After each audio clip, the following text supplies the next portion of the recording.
What is up, Pod Nation? Welcome to the Podio Slave Podcast. My name is Nate, and I'm here with my co-hosts, Tony and Anthony. How you guys doing tonight?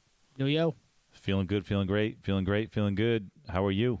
It's Anthony. I'm doing good, too. And are you Anthony? No, you're not. That's a lie. Anthony, you said you were Nate last time. Yeah, who's Am I Tony? Who am I? Sometimes you are Tony, but I don't. I cry false on that. I don't. I don't go by Tony.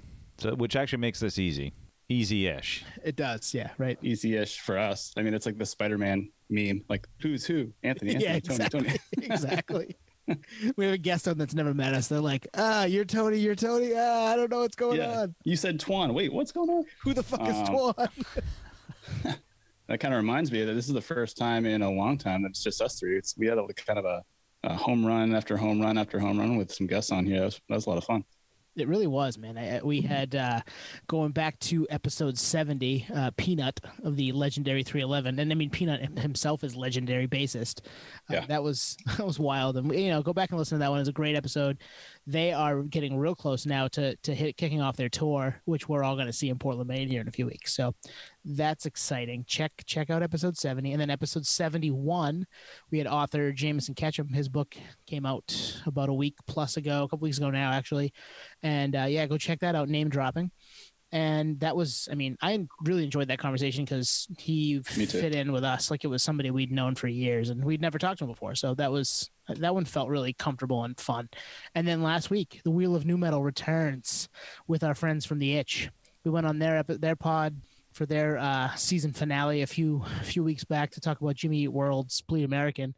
So we reciprocated and had them come on with us and dusted off Nate's favorite wheel, the Wheel of New Metal. Yes. Yeah, we had the back-to-back three-peat, 3-episode run, if you want to call it that. And I'm going to echo what I said last time we did that. It's a lot of work. It's so much fun to share podcasts with other hosts and things like that. It's still a lot of work. You got to kind of get a prep for their episode. You got to prep for our episode. With all the interviews, there's a ton of prep that goes into the questions and whatnot. But that's what we do. We love it. Are we going to go 4 in a row? No, we don't have anybody tonight. It's just us. Greg, can you bail us out over here? Well, if you're listening to this, I have probably hung out with Greg at this point, but we're a little time travel situation. I'm hoping to see Greg over my vacation next week. So, yeah, there'll be pictures on our Twitter that you can go back and find, I'm hoping. That'd be great. Yeah, kind of off the cuff with Greg. Behind the scenes, the nerd on the street. Tone's going to be nerd on the streets. The Bourbon Brothers, man. Check out the Bourbon Brothers. They're awesome. Yeah, you can talk to him about his time with 311 now that we had Peanut on.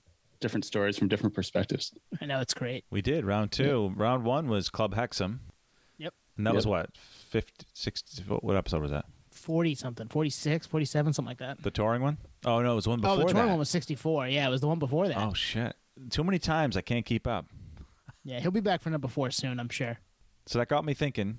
We have a wish list of guests that we want to get to. Some that are kind of pipe dreams, others that are, maybe a little more achievable. But if you as the listener have anyone in mind that you think would be a good fit for us to interview, throw it to us.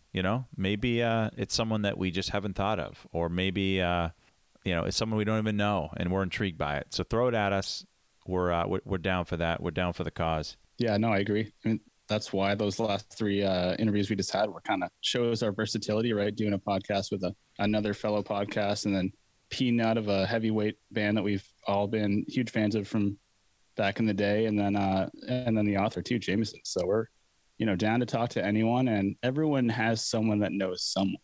So tap into that. Absolutely. If you listen to us and you know somebody and you think they'd be a good fit, shoot us an email, podioslapodcast@gmail.com. Also, I'm patting us on the back right now. We went from Peanut, who's in, the mishmash group of 311 that plays, all kinds of different styles, positivity being number 1, into Jameson talking about, Dashboard and that scene, into the Wheel of New Metal with The Itch. Like, name me a more versatile music podcast than the fucking Podio Slave Podcast. There isn't one. If you know of one more versatile than us, email me that too. Oh, totally. And I think what we have kind of in the pipeline will showcase that as well. And I threw that out there not to say, hey, we're desperate for guests. We do have folks in the pipeline that we're just trying to pin down. And I think if you liked any of that mishmash that Tony just mentioned, you're going to dig this stuff. But again, we're always open, so throw it at us. Yeah, that versatility is real. Like Joe Rogan, so 2019, Audio Slave is 2021 going forward. Yeah, he's buried on Spotify. We're everywhere. Spotify included. Everywhere. We don't get censored. I mean, who knows? Who knows? Yeah. We're not saying anything worth getting censored either. We're just having fun with different people in the music industry, which, I mean, we've been fans of since we were 7, as I said in episode 71. I mean, there is speculation that we've been censored. We can't prove it. Speculation. Because the metrics are buried. So we'll just have to conspiracy theorize that we're censored. Yeah. Anytime we shit on Spotify, weird shit happens. Daniel Eek, stop messing with us. Yeah. So we have a little mid-year kind of review we wanted to give you guys. The music that we've been digging that came out in 2021 so far. We know it's August and you're getting this now in August, but because of our little 3 episode escapade that we had to push this out a little bit. But we've been thinking about it for a while now, and we wanted to, I don't know, maybe give a handful of records that we've been spinning a ton, stuff that we're excited about maybe coming up, and kind of go from there and maybe surprise each other with stuff that we didn't know the other liked, because we often do that here. So you guys got anything to add to it? Yeah, I mean, for mine, it won't be in any order. You know, I think we're going to save that for the end of year recap. We'll probably do one of those again. In these, they may hang on to, top 5, for example. They may slip off, but I think at halftime, these are in the mix. And I'll say this, and coming up with this, I had a running list for the last few months. I haven't checked out a ton. There hasn't been a ton that's come out. So I didn't have to dig because I had already identified these ones, but I did do a little research and I was like, no, those don't crack these few. So just keep that in mind as we're chatting about this stuff. Yeah, good call. For me, like, there was a lot of artists that we talked about kind of throughout this year up until this point, and I still didn't fully check out certain areas of different albums or whatever. I kind of gave something a certain time of day, but not a full-on concentration. So this is like a good exercise to really like dig deep into this album, listen to it full front to back, kind of like a vinyl session. Just kind of nice. Yeah, I did listen to a ton leading up to this, and I kind of landed with the few that I had from a few weeks back when we kind of planted the seed for this episode. Well, I'm gonna put you on the spot then. Give us one. Oh man, where do I start? What do I do? I'm gonna start with a band from France, and the band is Landmarks. They put out Lost in the Waves. They're a metalcore band from France. I think I dropped one of the songs in our group chat for you guys to check out. Mm-hmm. Yep. And so I'll say this. This album was my introduction to the band. I'd heard of them, but I'd never checked them out.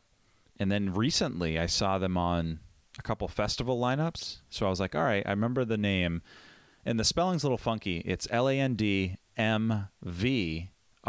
So if you're familiar with the band Paris, who puts the V instead of the A, same type of thing.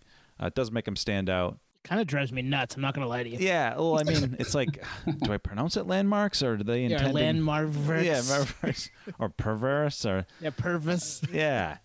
Traverches. Yeah. Yeah. There you go. That's three bands. But I saw this record keep popping up on Instagram because the vinyl presentation is stunning. So I was like, all right, I've heard enough about this. I'm going to check them out.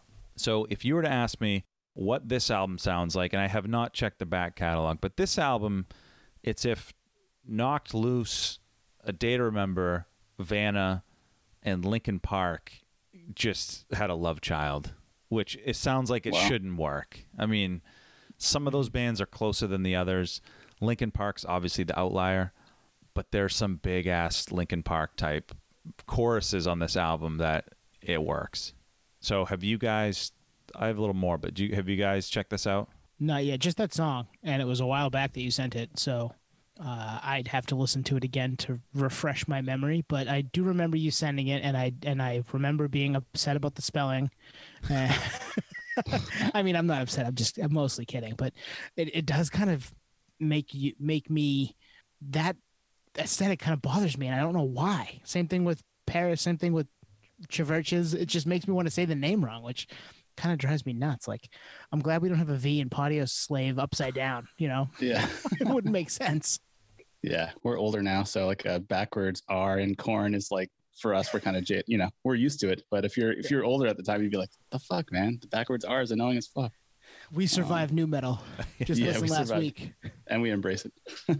I have to check this out, Tuan, but I do like the fact that they're from France, because anything that's coming out of Europe lately there's some really good stuff coming out of Europe that has been kind of off the cuff and maybe not so much mainstream. So you kind of got to dig for it. This looks like it's one of those kind of like hidden gems. Well, that's kind of like Loathe last year, right? For you, Tuan, they're Great Britain, I believe. UK. Yep, exactly. Yeah, actually very similar, and kind of doing kind of the similar thing. That's like they're doing something that's popping over in the US, but putting their spin on it. Like there's a song on this album that the singer is kind of rapping, and not in a nu metal way, in a actually rapping, and it sounds pretty good in French. The rest is in English. Interesting. Which is super interesting. But I'm going to throw out two kind of hot takes on this album, and then we can move on. Track 3 in this album, it's called Silent. Right now, it's like contender for Song of the Year so far. I think it combines the best of every band I just mentioned and like blatant Chester from Linkin Park vibes. And wow. I just don't think many bands can pull that off. Like this album shouldn't work, and it won't be on a lot of top lists, but for me, drink, whatever you want to do, it just works, and it combines a lot of my interests. The second hot take is if Linkin Park if they ever reunited, they should tap Florent is the singer's name. They should tap him. And I think, I'm going to speculate, I think Chester would be okay with it, just given his role with Stone Temple Pilots.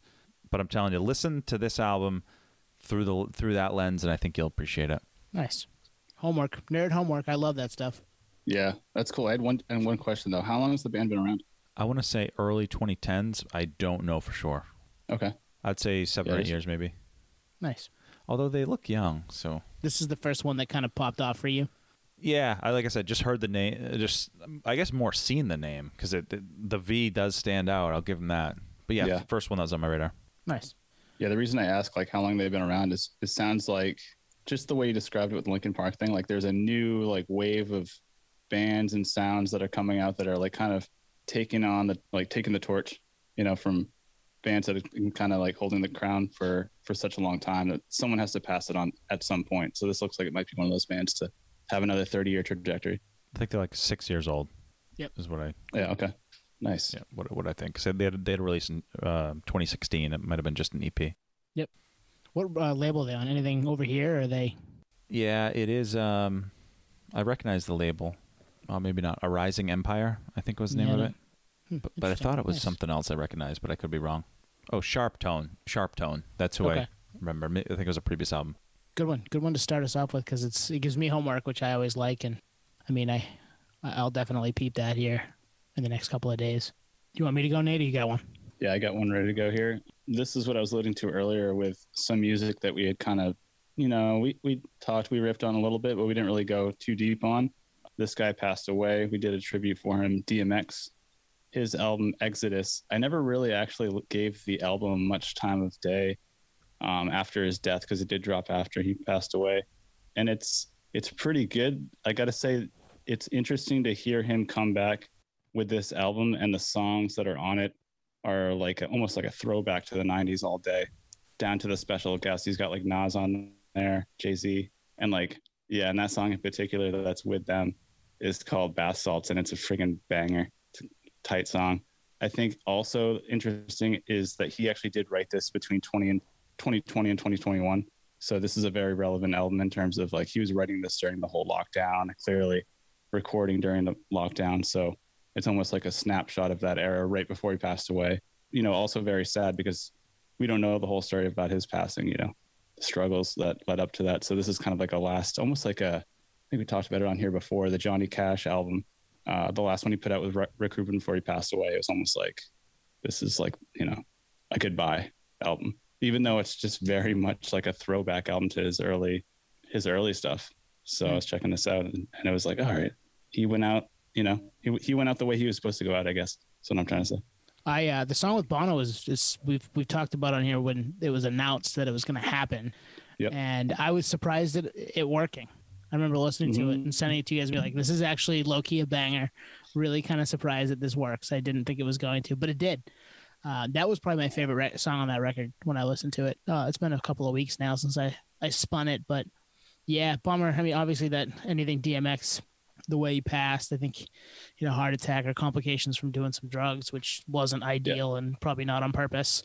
I hope for his sake, because if he was tortured like that, that's no fun either. But dude was prolific, put out some great records over the course of 20 plus years. And I'll never forget listening to "It Is Dark and Hell Is Hot" in 8th grade and being like, whoa, who is this? What is this? And, to still be listening to DMX music, right up until his passing in 2021 is pretty awesome. Yeah, that actually brings back memories for me, because that in that time period, and I'll respond to Exodus here in a second, but in that time period, that was like on the heels of kind of what I call like the glam rap of the P. Diddy era, where he came in, and you can fact check me on that time sequence, but he came in and just kind of flipped the game on its head. It was totally more raw than so raw a lot of stuff we'd seen in that era. But question for you guys on this album: do we think this was like in the can, ready to go, or did the studio kind of put things together after he passed away? I think a lot of it was done. A lot of it was not completely done. They probably had to like either sequence or like master or any of that stuff. But I think because we got the announcement about that Bono track, early this year, right? It was like March, I want to say, maybe even before that. So I think there was a decent amount of it done. And we've talked about the nature of hip hop and how turning over hip hop tracks is quicker and easier than, say, a band with 4 people and 4 different instruments or 3 instruments and a vocal. Hip hop is beat and rapper, and if you're looking for a feature, they're sending you stuff over the internet and tossing it into the beat. Like, it's not as difficult, I don't think. Not to say that it isn't difficult, but it's not like getting everybody in the room. Yeah, that's a good question, because after listening to it today, it doesn't really flow like a full album should. Even in hip hop, it's just kind of, I don't know, it doesn't flow in like a nice kind of smooth manner. It's kind of up and down, up and down, up and down, which DMX is kind of, like we were just talking about, very aggressive and has a different style. But part of me thinks that it might have been patched together based on your question, Twan, and after thinking about it in retrospect. But it does say it was recorded 2020 to 2021. He passed away in April. The album dropped on May 28th. But ultimately, I think that he was ready for a big comeback. I mean, between these special guests on his album, and he was in prison for a while for tax evasion and dealing with some stuff. So I feel like this was probably, just thinking out loud here, that maybe this was supposed to be like a big comeback for him to actually like do full on arenas and like really come back. Because he was, playing small clubs and kind of falling down in terms of like his sales and just like shows and so forth. So hard to say. Yeah, it's too bad about him, because he was making more public appearances leading up to this, and he looked healthier than he had. Because there were a few interviews I remember seeing where he obviously wasn't all there.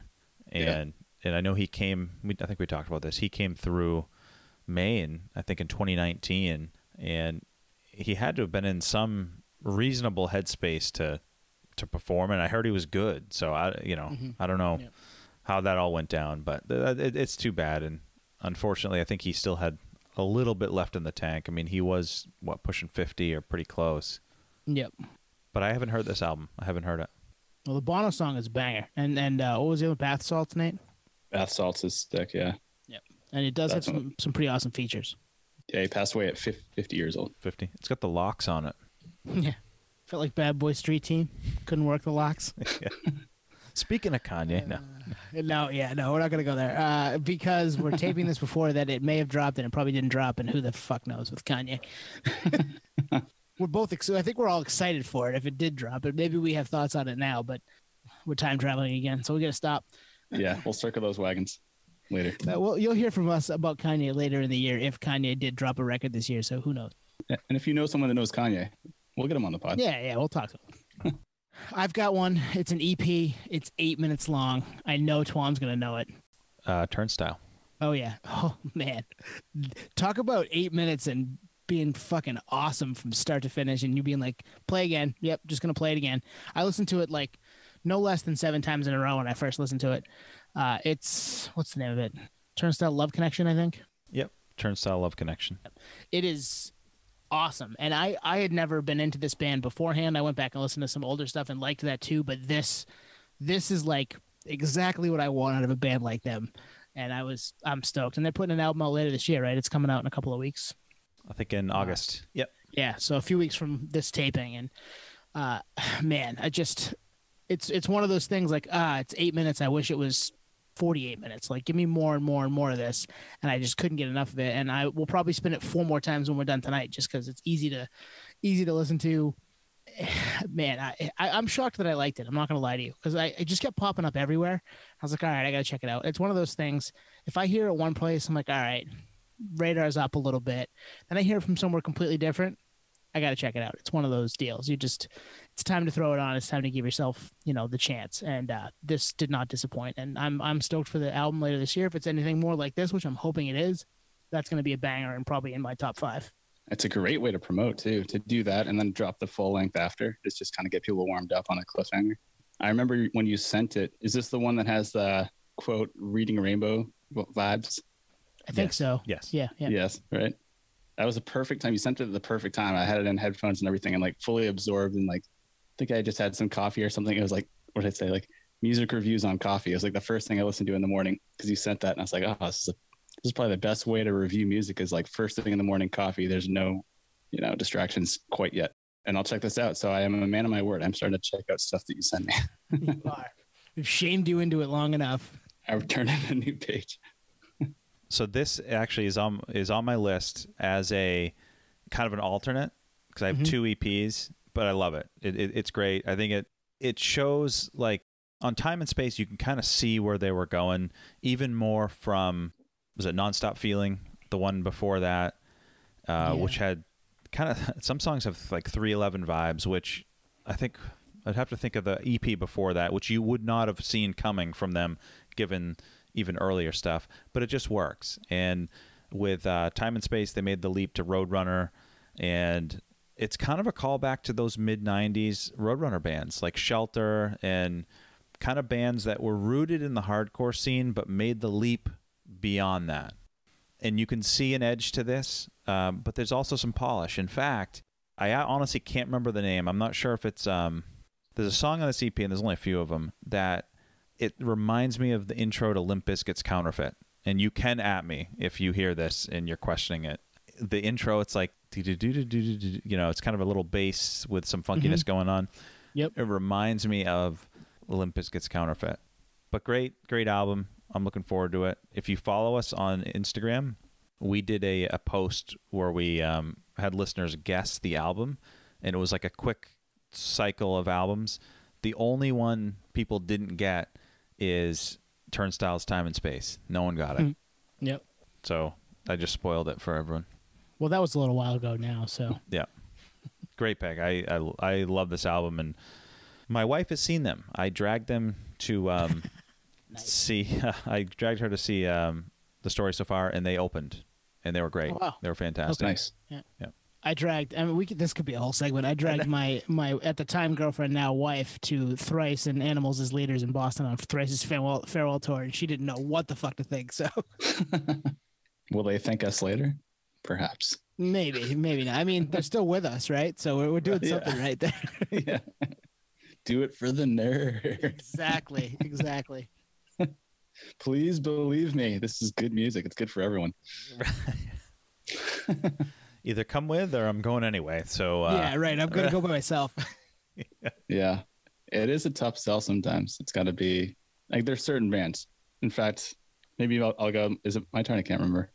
You were Twan, but you can go if you got one. Yeah, if you got one, oh, go shit. for it. Yeah, go for it. So speaking of which, there's some bands that you may drag your wife or girlfriend to. This one, I'm going to go ahead and say straight up that it would not work out. Like, this would be a denial or bring wife to show and she takes a cab home type thing. And the band is, I think Twan, you'll agree, is how do you say, Gojira? Gojira. I don't even know why I can't say it right now.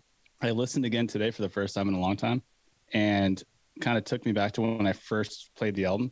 And just the first track, Born for One Thing? Like, it just captivates you. Yep. Like, brings you in. It's just like, I was driving today, I was like, man, talk about like the perfect show opener song, like just made for a stadium.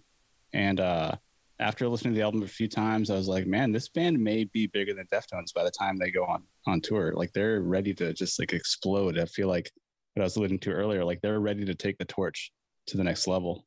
So not a band to bring the wife to, I don't think. Depends on their taste of music. But I know right away from my personal circumstance that wouldn't be the case. But this album slays. So it's fitting because this was my next pick. Okay, nice. Yeah. Damn. And I had actually, when I introduced Landmarks, I introduced them as a band from France, metalcore band, and I believe that's where Gojira is from. So I think we're on a French metal kick here. But yeah, this album, I've liked Gojira for a long time. I saw them for the first time in 2004 at the Palladium for Hardcore Metal Fest. Always liked them, but this is one that perked me up. I was like, all right, there's something special about this. And I think I was thinking about it today. A newer band or a young band could not have written this album. There's just like this, I don't know, intentionalness, like that just comes from experience where, I don't know, it's hard to describe. Like, I feel like you almost need to listen to their back catalog, but it just shines through on this album. And there's a little filler there. There's like some weird instrumental stuff that may or may not fit, but I think if you're a fan of death metal, there's something here for you. I also hear some Korn riffs in this album. So if you're an Ozfest guy, there's definitely something here for you. And they tour with Slipknot a lot, so that I definitely believe that. But this is up there, and the artwork's awesome. The artwork is awesome. Yeah. Yep. Yeah, it just shines through for me. I see no world where this isn't in my top 5 at the end of the year. Nice. I have not listened to this yet, and it's not because I don't want to. It just has not. Whenever I'm going to grab something, I've grabbed some of the stuff that I'm going to give you here in a little bit more, and been just really kind of stuck on 2 of these albums, because they just have resonated with me so hard. But that's something, for me to remedy over the next couple of weeks, and I'm sure I will, because I always do. I'm not quite on Nate's level, but I feel like Nate right now. I'm not going to lie. It's okay. It's okay, right? It happens. I mean, stuff. Man, it's sometimes you got to be really led to the water to drink it, and this is one of those situations for me. And I definitely need to give this record, with you guys both liking it as much as you do, I need to give this record a spin, or a few spins. Mm-hmm. Well, there's something to be said about time and place. I mean, like this album, while driving, it was like I didn't have to worry about bothering anyone, so I was blasting the shit out of the album, and I was like, this is the way this music is supposed to be listened to. So it was almost like unique to that experience. I could do it at home, but it wouldn't be. I'd be worried the whole time, like, who am I bothering? I got to fully embrace it in my car. And to your point, Twan, I think it also had some comparisons to a band like Tool, just because they're so intricate in their musicianship. Felt like, okay, this is a musician's band. And we've been talking about that a lot lately. And I'm like, all right, I can see why they were about to go on tour with Deftones, because Stefan's a huge metal guy, obviously. So I think he even plays a 7-string now. So yeah, I think it's a time and place. It's hard to just randomly throw in a death metal album, You say go on tour, about to go on tour now. That's not till 2022 now, but nah, true. They're still touring because they're coming to Portland, right? Yep, they're coming to Portland. Well, you nailed it with a time and place thing, Nate. And I was gonna say, like, it all depends on when, like, where you are when someone recommends it. Like, if someone texts you and you're in a meeting and you don't see it till later, it gets caught in the waterfall of recommendations and texts. But if you're sitting on your butt on a Saturday and someone says check it out, then you might do it right then and there. That's a good point. I never think of that, because you're right.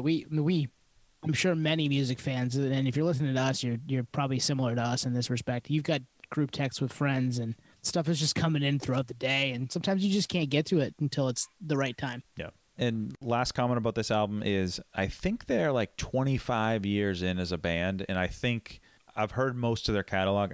For this to be their best album is pretty impressive, and I think it speaks to them being just dialed in. Like, this will be Loudwire, all those sites. They'll have this in the top 5 at the end of the year. That's wild. They've been around that long, and to have this be one of their stronger records. They've obviously got strong records if they've been around that long. It doesn't happen. You don't stick around for 25 years if you suck. Yeah, their Spotify listenership is like, it's so high, I actually don't even believe it. What is it? Multiple million. I know that. Wow. Yeah. Wow. 1.5 million. So maybe not multiple million.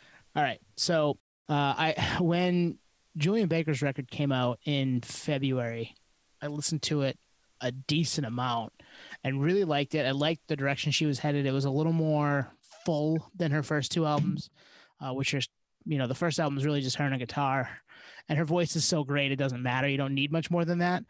And the second one's got a little bit more to it, but mostly still her and a guitar. And this one is a little more like ethereal. There's some band behind it, some band elements behind it, and it's called Little Oblivions. It's really good. I listened to it again this week, and she's just great. I don't put a record on and listen to something, multiple times throughout the year. I mean, this came out in February. We're talking in August now. If it's not really, really good, sometimes it's one and done. If it's something that you might like and come back to at some point, but no, this is something that I'm like, yep, I remember why I liked this in February. I remember why I liked this in March, April, May, June, July, August. So here we are, 6 months later, and it's still probably going to be in my top 5 at the end of the year because she's just such a talented songwriter, and it puts you in a mood. Not always a great one. And that her music isn't always the happiest music. I mean, I'm looking at my list here and I'm like, oh man, none of this is super happy. But sometimes that's cathartic. Sometimes that lets some of those feelings that you're uncomfortable with pass. And this album does that for me. And that's probably why it's, still getting spun. I checked this album out when it came out. It was in rotation for several weeks, and I actually haven't listened to it in a few months. And I remember texting you guys when I listened to it. I remember exactly what I said. I said, Julian Baker just put the music world on notice because it's a fantastic album. I don't know why I never really have come back to it in the last few months. I think maybe just not listening to as much music in general. But I am going to go back to a previous episode we had. It had to have been last year where we said, who's going to save 2021? It was early this year, yeah. Yeah. Okay, it was early this year. And Tony, you said Julian Baker. So yep. Now that the album's come out, do you think she has saved 2021? Or who will save us from 2020? That's what it was. That's You're what right. it was. Yep. She's up there. Yeah, she's up there. And this is really good. And anybody who hasn't checked her out, go check all 3 albums out. They're all phenomenal in their own way. And they're all different, too, which is, she does just enough of what really makes her special on each one. But there's a growth from record to record, which is hard to do for some people. And sometimes you just get the same record for 6 records, and you're like, all right, I like it, but I heard this already. I think there's some differences with her. And, yeah, I think if you're paying attention, she's up there for sure as far as saving us from 2020. Yep. And last comment is this was on my alternate fringe list. Nice. So we're all in the same sphere, which is a lot of fun. Yeah. Yeah, no, even I had it written down, to be honest, because you kept mentioning it, Tone. So I finally checked it out. Come clean, I checked it out today. So I put her on here just because I was so impressed. She reminded me of like a female Elliott Smith in terms of her writing ability and just overall delivery. And I think in terms of saving us from 2020, what you mentioned earlier definitely makes sense. Like she's painting the picture and essentially getting us through those emotions through her lyrics, right, for us. So that is, if anything, checks that box in terms of saving us from 2020. But I really liked it. I really liked what this album had to offer. And first listen, it was like I haven't checked out her old stuff. It was just this album, but I was fully captivated. I really like the song Zip Tie. That kind of took me in. And I'll check her out when she's rolling through here this fall in San Diego. I'm jealous, man. Nice. What's your standout track, Tone? It's a great question. I'm frantically looking for the track list. I remember really digging, was it Faith Healer? Yep, it was Faith Healer is very good. Early on. in the album. Yep. Heatwave's really good. Zip Tie's great, Nate. Good call. I mean, the opening track's great. Hardline. But yeah, Faith Healer's probably my favorite one on the record. Nate, if you like this, you'll like her other stuff too. But it will feel different for you, and I'm actually kind of jealous of that. When you find somebody, like I remember listening to Sprained Ankle on the recommendation of our episode 20, was he Jason Tate episode 23? I think he was way back on episode 23.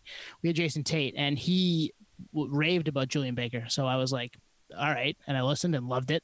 And then when the new one, Turn Off the Lights came out, I loved that.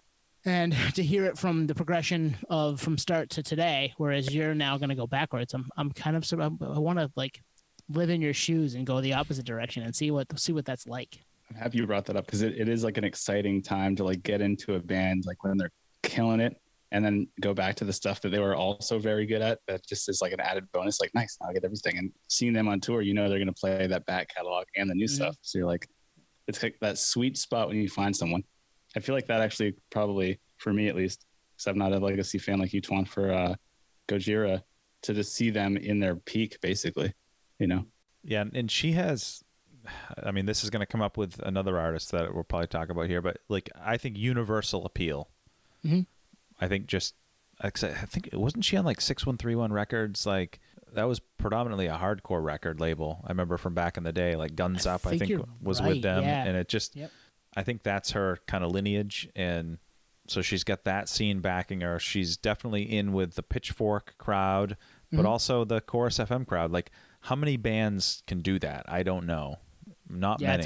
That's hard. Not many. Yeah. So kudos to her. This album, similar with Gojira, as far as the Pitchforks of the world and all those that'll be top 5 for a lot of people. Yeah, journalist sites and things like that will be way the hell up there. Nate, you got another one? Yes, I got one. This is a band I haven't listened to in quite some time, and I wanted to bring it up because I think COVID gave us some time to circle back to some other bands or bands that we kind of came up on and maybe lost track of. We talk about sometimes on here like, yeah, they've dropped albums. I didn't really check it out. They are one of my favorite bands from back in the day. That applies to this one. It's Modest Mouse. They just dropped an album, and I've been listening to it lately. And it's kind of an interesting hybrid between like their older roots and some kind of interesting, weird, I want to say like Flaming Lips direction where it's just super out there. But I appreciate it because it's the band at their core has never been like a mainstream band. Modest Mouse was always supposed to be like this weird indie, almost like Beck in the early days, like one-man band, all sorts of weird sounds, unnecessary fillers.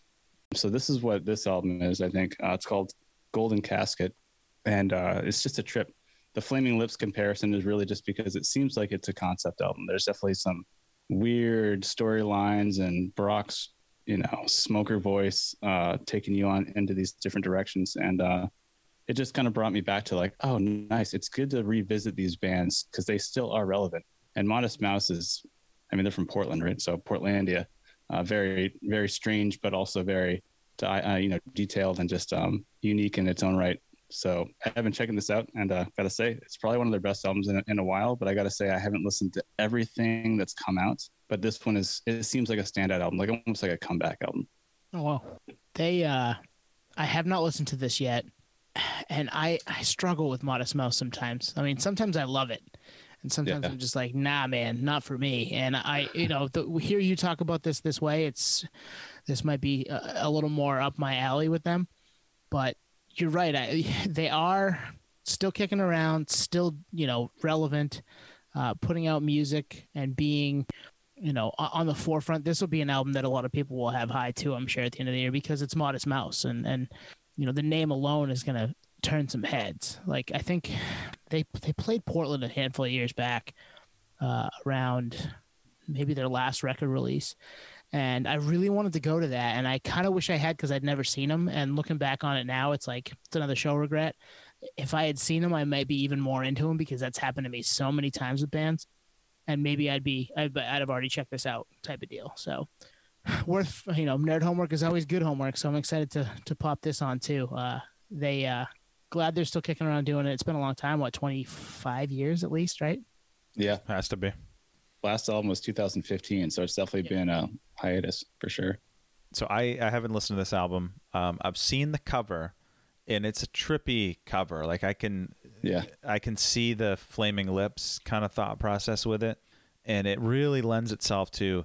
This was an album that had to have been recorded during the pandemic. You know what I mean? Like they just holed up and cranked it out, and this is the product. I don't know how it's done as far as reviews and scores and all that stuff. But I do know that Modest Mouse is always in that appreciated by the Rolling Stones of the world. I think they get into the Stereo Gum crowd. Pitchfork, I think, historically has rated them pretty well. I think I'm in kind of your camp, Tone, but I probably listened to them less than you. I know they started early on as that college radio darling band, and then they had a breakthrough that was kind of by accident, and it just kind of latched on. Yeah, because when they came through, I think they played the Civic Center the last time. Yeah. Which seems like Strangers. It was Strangers to, what was it called? Well, I know they played Strangers the Civic to Center Ourselves. because they put they cut it in half just due to the crowd. It was less than they thought it would be, but it still drew pretty well. It would have exceeded the State Theater cap, but even that surprises me in 2021. They played the State for Strangers to Ourselves, which Nice. was 2015, I think. Okay, yeah, this would have been after that. This would have been maybe 2017, something like that. But it just surprises me the demand they still pull, Mhm. and the crowds they still pull. But I love the opening track. The name of it. It's called "Fuck Your Acid Trip." Yeah. That's very Flaming Lips. And number 9 is "Never Fuck a Spider on the Fly." Yeah, exactly. So yeah, I'd love to know what kind of headspace they were in during the pandemic. Just holed up in the studio, just cranking out tunes. Yeah. This might be the start of that the floodgates of bigger names dropping some stuff here Yeah. Anyone else that we know about? that hasn't dropped stuff yet or is going to. Well, you said it's opened the floodgates of new stuff. Is there anything that we know that's coming? Oh yeah, there's plenty. I mean, we just heard about Thrice. We alluded to Kanye maybe having already dropped something or is going to drop something. Who knows? I'm sure there's a bunch of stuff in the fall. Who else? There's another one. There's Coldplay. yeah, Coldplay and their Emoji album. Emoji album. Yeah.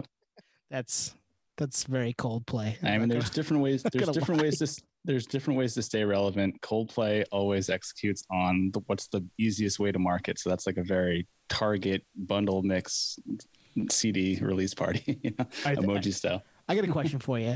Is Coldplay? Did Coldplay morph from, kind of indie darling to industry plant? Because I think they did. Yes. Well, they had that Something Like This song, which is like Oh my God, made for a commercial or a wedding. Yeah. Or both. Yeah. That actually reminds me of going back to this Modest Mouse thing. It's like they're on Epic Records, but they're still considered indie rock. Those are totally polar opposite things in every sense of the matter because Epic Records is Sony. So, everyone says you sell out when you sign to a major. Modest Mouse, I think, probably should have always stayed indie because I don't think they really are a mainstream band, but they probably signed just for, and we talked about this on here before, I think they probably signed just for the distribution of their music because they just aren't, they'll never be a mainstream band. And like you said, that actually highlights your point. It's one I'm surprised they still pull what they do touring wise, but it's mainly based probably on those hit radio singles. Yeah. And I mean, as you got to remember, people age as musicians age. So a lot of people don't change their music taste. So if you got into Coldplay in the early 2000s when Yellow dropped, when it was on Buzzword, the MTV2, and everyone thought they were U2 reps, then yeah, you probably still like them today. And you probably don't like who's the big rock bands out there now? They don't exist. Imagine Dragons, kind of. Yeah. They're not really a big rock band, but they're the big commercial. Another similar to Coldplay, another car commercial band. Yeah. Yeah. There's Greta Van Zeppelin, stuff like that. Yeah. yeah. There's them too. Yeah. Well, there's other good rock bands. They're in the they're in the indie space. Like the War on Drugs is another band that they're putting an album out, I think, later this year that I'm excited about because I've liked everything they put out. But they're a little more indie. But they've got a pretty good following now too because they just keep putting out bangers. So another interesting, sidebar as far as that stuff goes. Yeah, this whole like COVID trapped in the studio thing, like it's real. Like these albums, either the albums that bands had already started pre-pandemic that they were able to finish during COVID, or even the bands that just, studioed the whole thing and wrote it in the studio, like those are going to hit. It might be in early 2022, but we'll see it in, maybe Q4 for a lot of these guys. Yeah. Yep. You got another one, Tuan? I do. I got a few. Let's end with Fiddlehead, Between the Richness. Yeah. Do you get that one too? I do. I didn't write it down here, but it's definitely been top of mind. I've listened to it a ton. Yeah, just a great record. And I think I'm going to make a similar comment that I made for Julian Baker. I was trying to describe their sound, and I can think of so many different things. Like, if you were a fan of Pat and I forget the drummer's name, but if you're a fan of Pat Flynn from Have Heart and the whole Bridge 9 hardcore thing, and you followed him to this band, you'd still like them. If you're a fan of Discord Records in that DC raw punk thing, there's appeal here. If you're a fan of the Midwest emo thing with like Sunny Day and Get Up Kids and whatever, there's something here for you. If you like the Smiths and the Cure, there's something here for you. Pure Noise Records, like there's something here for you. And I think there's not going to be a record, maybe besides Julian Baker, that's appreciated by Pitchfork, Absolute Punk, Pure Noise, the Bridge 9 board. Like I think it's so universal and it's genuine, it's honest, the lyrics are heartfelt, the imagery matches the music. If you've ever seen them or seen any of Pat Flynn's bands, he's just so genuine. He's such a smart dude. There's nothing not to like, and I think this is the culmination of kind of all that, and I just love it. It's a great album. 25 minutes of pure bliss, really, with a little edge. It's got a little edge. Oh, that's why I like it. It's not super edge. Yeah, it's totally like approachable. It gives you some entry points, and it also will kind of come at you in some spots, and you're like, okay, all right, I'm in for that. You were into Have Heart, right? That was Pat's band before, you said? Yeah. So you're coming at it from that angle, which is also fun, and I'm sure. Do you like when band members or bands like that kind of morph into this, or are you just here for all of it? It's not a big deal. It can go terribly wrong, but it can go, if it works, it goes great. And I think, honestly, it's like it gets back to like who the person is, and I don't think they lost anything that they were from the previous band, and I don't think he's trying to be anything he's not. Like the end track, Heart to Heart, like you get some Have Heart vibes from Pat at the end of that song from the Have Heart days. So I'm here for it all, I think, is the punchline. Yep. Yeah. Yep. Fair. That's fair. Well, I'm super into this record too, and it was one of those ones that I didn't even know that I would be, and then it came out and I listened to it and I was like, holy shit. Like, okay. Sign me up. Like, I want to go see them live, although they're playing a small number of shows, and I think Boston the closest, and that sold out in like a heartbeat. So yeah, tiny venue.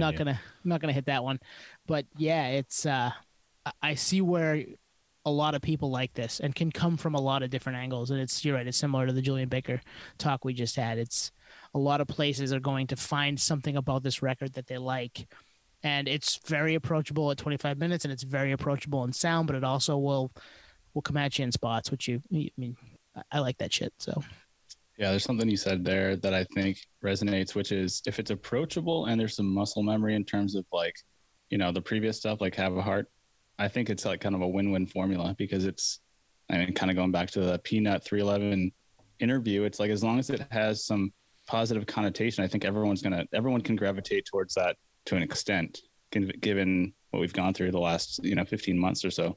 So, there's some holding power just based on that principle. If you can be a band that delivers a message that is relatable, but also a sound that's somewhat familiar based on previous bands or previous sounds, like, I can't help but think like the Machine Gun Kelly album. I listened to that the other day too, and it's just like it's pop punk circa 2003, right? Right. In 2021. So it's like I instantly like this. Like it'd be hard. I'd be forcing myself not to like it. So I think that's a good point. It's just like, oh yeah, there's some layers in here that I remember from different eras of my music appreciation coming up.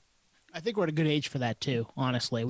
Totally. We've been around a ton of different music, and we've seen the landscape change a couple of times where, when you're 19, you've only seen maybe one major fad, and, at 35 or 6 or 7, you've seen 3 or 4, and you're like, I like pieces of this, I like pieces of that. And when a band puts a lot of those pieces in one place for you, that makes it that much more special.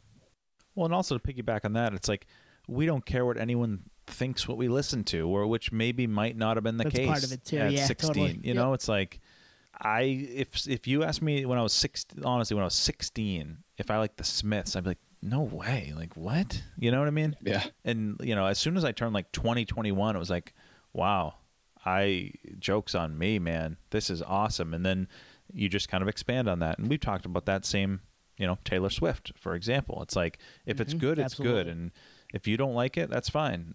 Just more for me. Exactly. And if you do like it, cool. And if I like it and you don't, also cool. Right. It's to each their own, as they say. Yep.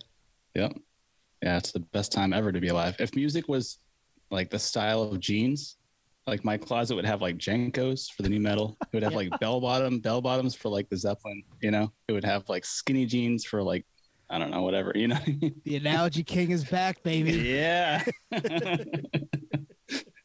That's great. Carpenter pants for your Luke Combs affection. Yeah, cargo shorts. Yep, ripped jeans for the grunge era. Yeah. Yeah, I love it. LEI for Mandy Moore. That's LEI. Wow. Good pull. Yep, I'm getting rid of the food analogy. It's all about the jeans now. Yep, jeans from now on. Yep.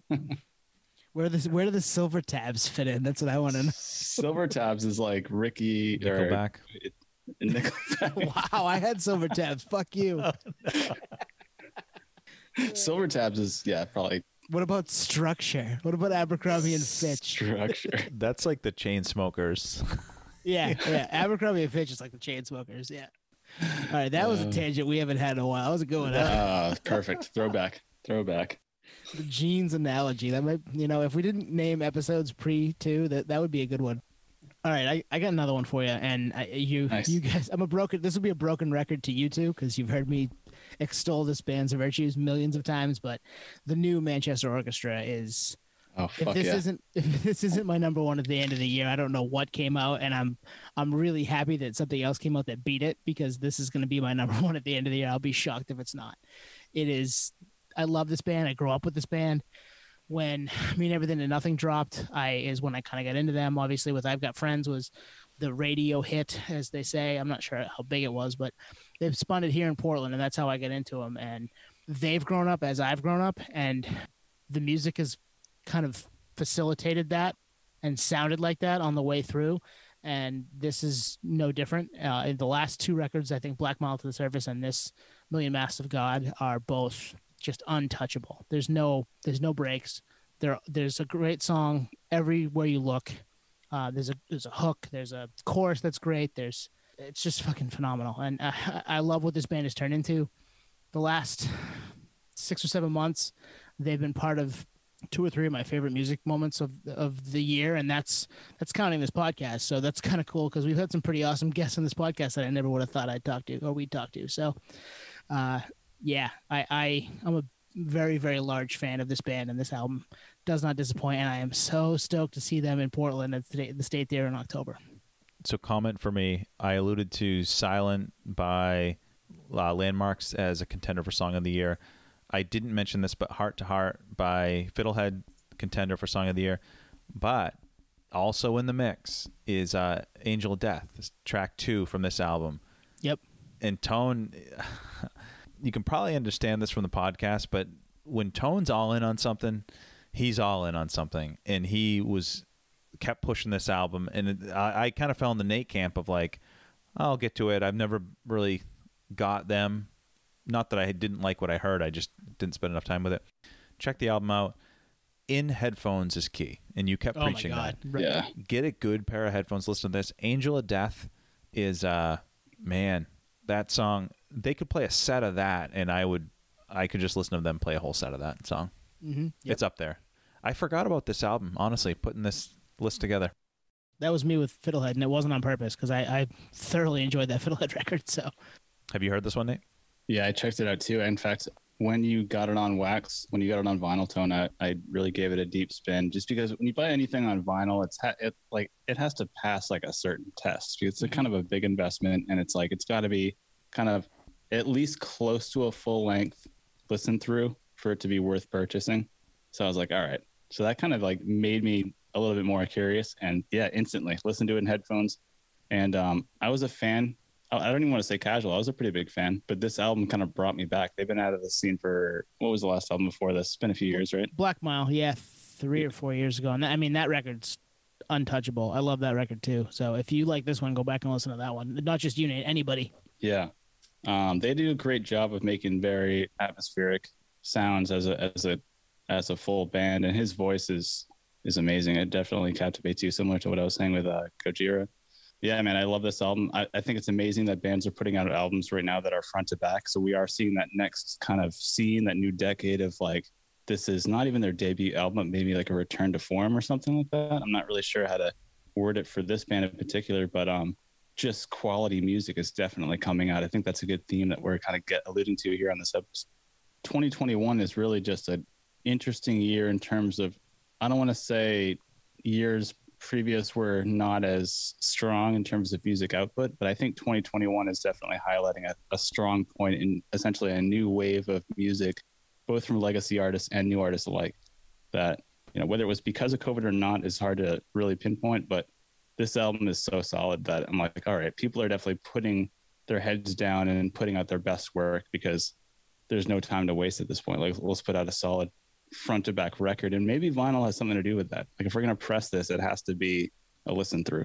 I'm not sure, but two things come to mind listening to you talk just now. One, I love that when I bought it on vinyl, you're like, all right, I got to check this out. That's great to me. Mm-hmm. And two, I do like your vinyl comparison. I do think that, like, I wish more bands thought, if we're going to press this, we want people to sit and listen to the whole thing, because there's a bunch that don't. Obviously, I mean, we're gonna press stuff, but it's like, I wish I could skip tracks 2, 6, and 12 because they're just garbage. But we don't buy records that have that, right? I'm just gonna listen to that digitally and you know, go about my day. But if it's a band that you really like or a record that you want to listen to the entire thing, you're buying it on vinyl and you're excited about putting it on. And I mean, you've seen our Sunday spins. If you follow us here, you listen to us here.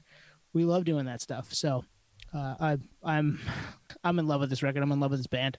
This is and again, I don't know the full catalog, but what I remember hearing, this is the best vocal performance for the lead singer, I think, just from what I've heard. Like, there were elements of this album that reminded me of Kings of Leon. And I'm not saying the singer of Kings has the best voice in the world, but I don't remember hearing that from earlier stuff. I agree with that. This is another band that kind of pulls in a couple of things from different areas that make them sound the way they do. I mean, they do that ethereal thing really well. They do that atmospheric thing really well. But they do have a couple of other spots there, too, that they can kind of draw from. That. And Kings of Leon's a good point. They do kind of sound, they do have some spots where they sound like that. More so with this album. Yeah, more so with this album, for sure. Yep.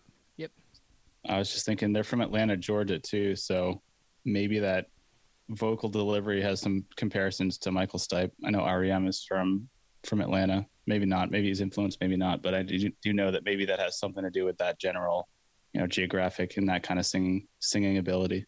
I think there's something to be said for, like, the South and religion being, whether or not you're into it, you grow up with it because it's so ingrained into the culture in that part of the country. I get that. And that's, you're going to wear that on your sleeve one way or another, good or bad.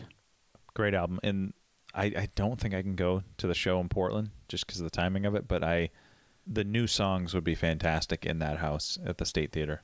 I'm excited. And you know what's funny?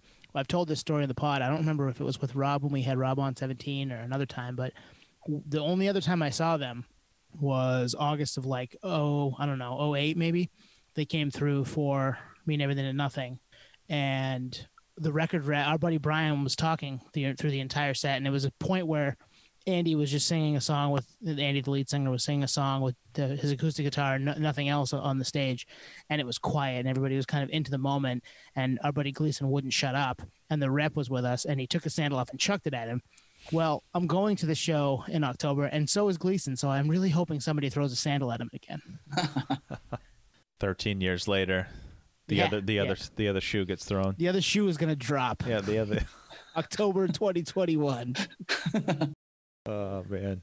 I'm gonna pull a Nate. We met them after that show too. Remember that, Nate? We went upstairs. Yeah. That was the only time one of two times I've been upstairs at the State Theater was to meet Manchester Orchestra after, and they were super humble and super sweet, and to meet Weird Al. Nice. Also super humble and also super sweet. What a mix. Only on this podcast. Only on this podcast. Remember that, baby. Yeah. Gojira, Weird Al, Manork. Julian Baker, Coldplay, Modest Mouse, Coldplay. Yeah, we got it all. DMX. I know. So I think we'll probably round it there, right? I mean, we have a few. I know I have a few others, but I think I'll kind of save those to see if they make it to the end. Yeah. Because I think like the ones that we talked about, or the ones that I mentioned, are way up there for me. There's a couple that are, again, it all depends on your mood. I mean, I could spend more time with a couple of these others that I didn't chat about, and they could make the leap. So who knows? Definitely. I mean, there's still, 6 months left of the year? Yeah. I mean, we'll find something about the stuff that's come out between January and the end of June or early July that we like more than we did today. And we'll also, I'm sure, stuff will come out this fall. I mean, we've got releases from all over the map that we're all excited about. So those will make their way in too, and then we'll have to slot them accordingly at the end of the year. Yeah. Mood appropriate is a good one, because I was going from Gojira to DMX to Julian Baker to Modest Mouse. I think even my brain was thinking like, what the fuck is going on right now? There's too many sounds. Yeah. Been there, man. Yeah. Cool. Thanks for listening, guys. Thanks for, if you don't follow us, but for those of you that do follow us at Audio Slave on Twitter and Instagram, thanks for doing that. If you don't follow us there, go ahead and rate, like, subscribe, share with a friend, share with a coworker, share with somebody else that likes music as much as you do, because that helps grow the Audio Slave family. And we need more podheads out there. Absolutely. And like Twan said earlier, anyone that you want to hear us interview, any topics you want to hear us talk about, we're all in. We're always kind of hashing out different things, but listenership wise, we're very curious on, who you want to see on the podcast. We'd probably be in, to be honest, considering our scope here today. So hit us up. Yeah. Drop us a line, everyone. Thanks for checking us out. And also send us your front runners for album of the year. See if they align with us, or you get something new to the table. See ya. Cheers. Peace, podheads.